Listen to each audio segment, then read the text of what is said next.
राहुल गांधी को घेरने की बीजेपी सरकार की सारी कोशिशें अब फेल ही हो रही हैं। बीजेपी लगातार कोशिश कर रही है कि राहुल को बदनाम कर सके, उनकी लोकप्रियता को घटा सके, लेकिन बीजेपी को बार बार झटका ही लग रहा है।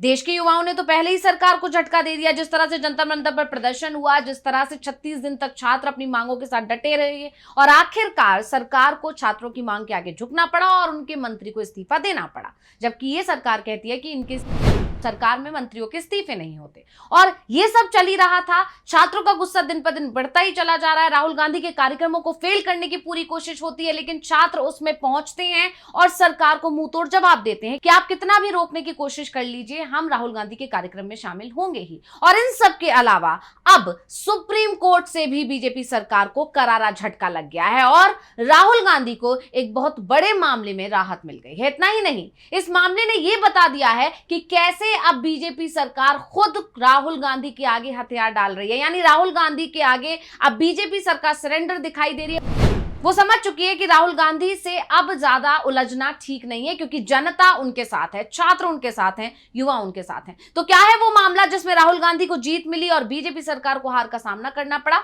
आपको बताएंगे हम अपनी इस स्पेशल रिपोर्ट में। नमस्कार, मैं हूं अंशिता।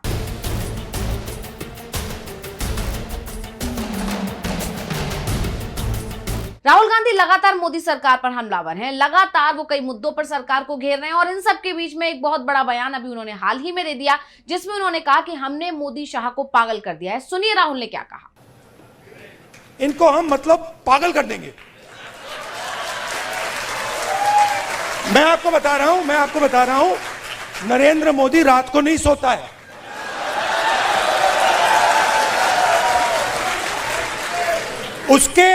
उसके अलग अलग कारण है। उसका एक ऑब्वियस कारण है और उसके बहुत सारे हिडन कारण भी हैं। आपने देखा अमित शाह, सो कॉल्ड क्या कहते थे उसको पहले, चाणक्य, और क्या कहते थे, Sardar Patel, तड़ीपार। Where has he disappeared? वो भाग गया। वो 20 दिन के लिए पार्लियामेंट हाउस में नहीं घुस पाया वो। Why? Because for the first time they are feeling India's expression. और अब इनको बात समझ आ गई है कि अब ये देश अपने आप को एक्सप्रेस करने से नहीं रुकने देगा। ये चल रहा है गया, और आपको अपना छोटा सा मतलब आरएसएस का ऑर्डर क्रिएट करना है, क्रिएट कर दो, उठा के तोड़ के फेंक देगा ये। राहुल गांधी ने यह बयान रचनात्मक कांग्रेस के कार्यक्रम में दिया था, लेकिन जिस तरह से राहुल गांधी बीजेपी को एक के बाद एक झटका दे रहे हैं, उसके बाद तो मोदी शाह का परेशान होना जायज ही है। यानी राहुल गांधी जो बयान दे रहे हैं, जो दावा कर रहे हैं, वो सच साबित होता हुआ भी दिखाई दे रहा है, क्योंकि सरकार अब परेशान है। राहुल गांधी को घेरने में उल्टा गिरती हुई दिखाई दे रही है। पिछले लंबे समय से राहुल गांधी बीजेपी को झटके पे झटके दे रहे हैं और इन सबके बीच अब सुप्रीम कोर्ट ने भी बीजेपी सरकार को बड़ा झटका दे दिया। जी हां, सुप्रीम कोर्ट ने सावरकर मामले में राहुल गांधी को बड़ी जीत दी है और अब राहुल की इस जीत ने बीजेपी की नींद उड़ा दी है। तो चलिए अब आपको बताते हैं कि आखिर क्यों सुप्रीम कोर्ट के एक फैसले ने बीजेपी खेमे में उदासी ला दी। क्या है वो मामला। दरअसल वीर सावरकर मामले में कांग्रेस नेता राहुल गांधी को सुप्रीम कोर्ट से बड़ी राहत मिली। सुप्रीम कोर्ट ने लखनऊ की निचली अदालत से राहुल गांधी के खिलाफ जारी समन को निरस्त कर दिया है। बड़ी बात यह है कि कोर्ट ने यह आदेश तब दिया जब उत्तर प्रदेश सरकार ने ही यह बताया कि उसने राहुल के खिलाफ मुकदमा चलाने के लिए आवश्यक मंजूरी दी ही नहीं थी। आपको बता दें कि मामले पर सुनवाई के दौरान जस्टिस दत्ता ने यह सवाल किया कि क्या राज्य सरकार ने केस चलाने की मंजूरी दी है। इस पर राज्य की तरफ से पेश additional solicitor general K M. Nataraj का बयान आया और उन्होंने जवाब दिया कि नहीं, सरकार की तरफ से ऐसी कोई मंजूरी नहीं दी गई है। अब इस पर राहुल गांधी के वकील ने अदालत से अपील कर डाली। उन्होंने कहा कि अगर राज्य सरकार की मंजूरी ही नहीं है तो फिर समन राजी करने वाला जो आदेश है उसे रद्द किया जाए। इसके बाद मामले की सुनवाई कर रहे जस्टिस दत्ता ने कहा कि मामले को संज्ञान लेने से पहले मंजूरी जरूरी है, लेकिन अगर यह साफ हो गया है कि मंजूरी दी ही नहीं गई थी, यानी राज्य सरकार ने केस करने की मंजूरी नहीं दी थी, तब तो ये मामला खत्म ही हो जाता है और ये मामला बनता ही नहीं है। इसलिए इस मामले को रद्द कर दिया गया सुप्रीम कोर्ट की तरफ से। और इसके साथ ही सुप्रीम कोर्ट से बीजेपी को बहुत बड़ा झटका लगा है, क्योंकि राहुल गांधी को लगातार घेरने की कोशिश की जा रही थी सावरकर मामले को लेकर, और अब उस मामले में अगर सुप्रीम कोर्ट की तरफ से मामले को रद्द ही कर दिया गया है तो ये बीजेपी की बड़ी हार के तौर पर माना जाएगा। तो अब आपको बताते हैं कि आखिर क्या है पूरा मामला जिससे सरकार यहां पर घिरी हुई दिखाई दे रही है। दरअसल ये मामला है 17 नवंबर 2022 का, जब राहुल गांधी की तरफ से पूरे देश में भारत जोड़ो यात्रा निकाली जा रही थी। उस दौरान जब राहुल गांधी महाराष्ट्र पहुंचे थे और महाराष्ट्र के अकोला जिले में उन्होंने एक बयान दिया था और बयान में उन्होंने सावरकर का जिक्र किया था और उसी पर उन्हें घेरने की कोशिश की गई थी। इसके बाद इस पर आपत्ति जताते हुए लखनऊ के रहने वाले एक वकील जिनका नाम है नृपेंद्र पांडे, उनकी तरफ से एक याचिका दायर की गई थी। उस याचिका में राहुल गांधी पर आईपीसी की धारा 153A और 505 के तहत कार्रवाई की मांग की गई थी। मानहानि का मामला राहुल गांधी के ऊपर लगाया गया था। इसके बाद शिकायतकर्ता का आरोप था कि प्रेस कॉन्फ्रेंस में पहले से तैयार पर्चे पत्रकारों को बांटे गए थे, जिससे यह संकेत मिलता है कि बयान पूरी तैयारी के साथ दिया गया और इसका उद्देश्य समाज में नफरत फैलाना था।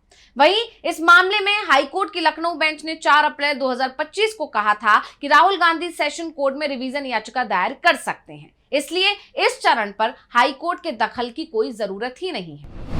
वहीं आपको बता दें कि लखनऊ के एडिशनल चीफ जुडिशियल मजिस्ट्रेट यानी ACJM कोर्ट ने इस मामले में राहुल गांधी को समन जारी किया था और इसके खिलाफ राहुल इलाहाबाद हाईकोर्ट भी गए थे, लेकिन 4 अप्रैल 2025 को, जैसा कि मैंने आपको बताया, हाईकोर्ट की लखनऊ बेंच ने समन निरस्त करने से साफ साफ मना कर दिया था। और इसके बाद राहुल गांधी ने सुप्रीम कोर्ट का दरवाजा खटखटाया। सुप्रीम कोर्ट ने राहुल गांधी को उनके इस बयान के लिए कड़ी फटकार भी लगाई, नाराजगी भी जताई, लेकिन उन्हें अंतरिम राहत देते हुए ACJM कोर्ट से जारी समन पर रोक लगा दी। और इसके बाद जब यह सवाल पूछा गया कि क्या यूपी सरकार की तरफ से ऐसा कोई केस करने की मंजूरी दी गई थी, और जब सुप्रीम कोर्ट में यूपी सरकार की तरफ से इसके लिए साफ तौर पर इनकार कर दिया गया, कोर्ट में बीजेपी सरकार ने कह दिया कि उनकी तरफ से ऐसी कोई मंजूरी नहीं दी गई थी। उसके बाद उनके जवाब पे आधार पर सुप्रीम कोर्ट ने समन को ही रद्द कर दिया, यानी अब ये मामला पूरी तरह से खत्म हो चुका है। और इसको लेकर जैसा कि मैंने आपको बताया, 25 अप्रैल 2025 की सुनवाई में सुप्रीम कोर्ट की 2 जजों की पीठ ने राहुल गांधी को सावरकर पर बयान को लेकर फटकार भी लगाई थी। जस्टिस दीपांकर दत्ता ने कहा था कि राहुल गांधी को स्वतंत्रता सेनानियों के इतिहास के बारे में जानकारी जुटानी चाहिए, लेकिन इसके साथ ही कोर्ट ने यह भी कहा था कि राहुल की दादी ने सावरकर की प्रशंसा करते हुए पत्र लिखा था। इसी दौरान महात्मा गांधी द्वारा ब्रिटिश वायसराय को लिखे पत्र में खुद को आपका निष्ठावान सेवक कहने का उदाहरण देते हुए कोर्ट ने सवाल किया था कि क्या इसके आधार पर कोई उन्हें भी अंग्रेजों का नौकर कह सकता है। ये सारी चीजें पहले कोर्ट की तरफ से कही गई थी, लेकिन अब जिस तरह से कोर्ट ने इस पूरे मामले को रद्द कर दिया है, उसके बाद कहा जा रहा है कि राहुल गांधी की बहुत बड़ी जीत हुई है और बीजेपी की जो कोशिश थी, बीजेपी के जो मंसूबे थे, उस पर सुप्रीम कोर्ट ने ही पानी फेर दिया है। वहीं दूसरी तरफ ये लगातार दूसरी बार है जब यूपी की बीजेपी सरकार राहुल के आगे या उनके किसी मामले में हथियार डालती दिखाई दे रही है। सावरकर मामले में जिस तरह यूपी सरकार ने ये कहकर खुद को अलग कर लिया कि उन्होंने ऐसी कोई मंजूरी नहीं दी थी, वो बताता है कि ये सरकार अब राहुल से डरी हुई है, उनसे किसी भी तरह उलझने से अब बचती हुई दिखाई दे रही है। ये दूसरा मामला है जब राहुल गांधी का डर बीजेपी सरकार के अंदर दिखाई दे रहा है। इसके अलावा आपको याद होगा अभी हाल ही में राहुल गांधी छात्रों की गूंज कार्यक्रम करने प्रयागराज जाने वाले थे। प्रयागराज में उनके कार्यक्रम की पूरी तैयारियां कर ली गई थी। केपी ग्राउंड में ये कार्यक्रम होने वाला था, लेकिन जैसा कि बीजेपी ने दूसरे राज्यों में किया, यानी राजस्थान और देहरादून में किया, ठीक वैसा ही राहुल गांधी के साथ उत्तर प्रदेश में भी किया जा रहा था। ठीक 48 घंटे पहले उनके ग्राउंड को कैंसिल कर दिया गया था, लेकिन राहुल गांधी ने यह ऐलान कर दिया था कि वो ये कार्यक्रम करके ही रहेंगे, यानी कार्यक्रम होके ही रहेगा। और कांग्रेस की तरफ से जब यह ऐलान किया गया, उसके कुछ ही घंटों बाद खबर आती है कि जहां पर कार्यक्रम होना था, यानी जो केपी ग्राउंड में कार्यक्रम होना था, राहुल गांधी का कार्यक्रम उसी जगह पर किया गया, यानी कार्यक्रम करने की अनुमति उसी ग्राउंड में दे दी गई। और ये बताता है कि सरकार ने अपने कदम पीछे ले लिए। सरकार ये समझ चुकी है राहुल गांधी के साथ अब देश का युवा है, देश का छात्र है, और इसीलिए राहुल गांधी से उलझना अब सरकार को ही भारी पड़ेगा। और ये लगातार देखा जा रहा है, पहले एक मामले में, जहां प्रयागराज वाले मामले में जब सरकार ने अपने कदम पीछे लिए, और अब सावरकर मामले में जिस तरह से यूपी सरकार ने अपने कदम पीछे लिए, ये बताता है कि राहुल गांधी का डर, राहुल गांधी का खौफ अब बीजेपी के अंदर दिखाई दे रहा है। हालांकि ये पहली बार नहीं है जब किसी मामले में राहुल गांधी को सुप्रीम कोर्ट से राहत और बीजेपी को करारा झटका लगा हो। आपको याद होगा मोदी सरनेम वाला मामला,